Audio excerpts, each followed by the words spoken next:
This is part 5 of our series on managing human factors and quality management systems. Welcome back. To recap, this is what happened. A nonconformance was raised against Clause 7151 of the ISO 9001:2015 standard for improperly leveled scales. An investigation showed that technicians in charge of the scales were focused on their task rather than following the operating procedure, and there were lapses on the supervision's part for at least failure to administer proper training, at the most condoning an operation that didn't meet the organization's requirements.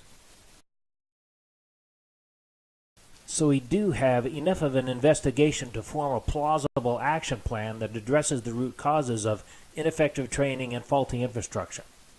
The apparent corrective action is going to be that there's an infrastructure improvement called for to get sturdier tables. There's going to be some communication to the supervisors as to the appropriateness of running these things without them being level, and training both by and to the supervisors on the importance of doing this. So let's go one more level and ask the following question. Is there a bigger organizational issue here? Is the organizational culture in this place such that it is acceptable at some level to have supervisors be aware of a problem and not do anything about it?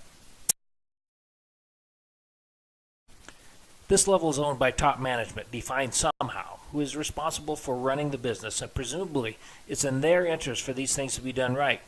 But quite often it's at this level where we find the most deficiencies. And in fact, in some versions, the root cause analysis training specifically says don't go there, because it's in the realm of management and it's beyond our scope. But we're going to go there. Deficiencies at this level fall into 3 main categories: resource management, organizational climate, and operational processes.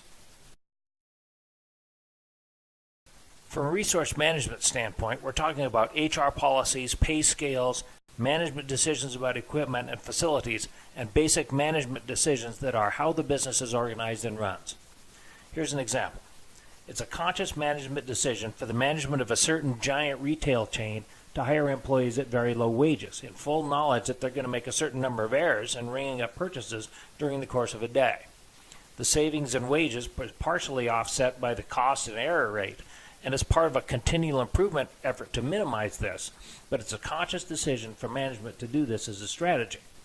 Same can be said for a company that locates a manufacturing operation in an area with low wages, but also has a low quality of local workforce. The low wage cost is partially offset by higher failure rate. From the standpoint of organizational climate, we're talking about organizational structure, work policies, and workplace culture.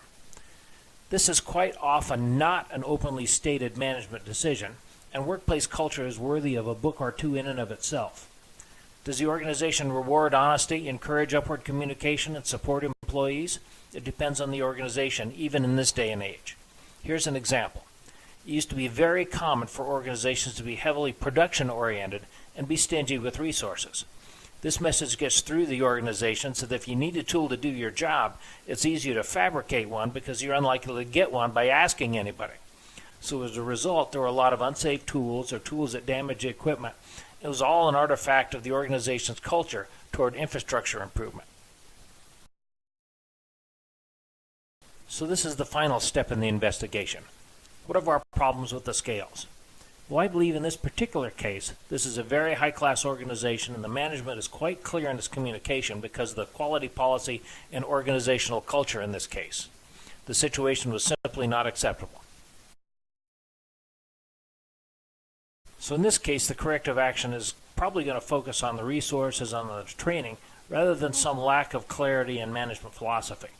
The management promptly supported both the audit finding and the corrective action in the spirit of continual improvement because of their commitment to their quality policy.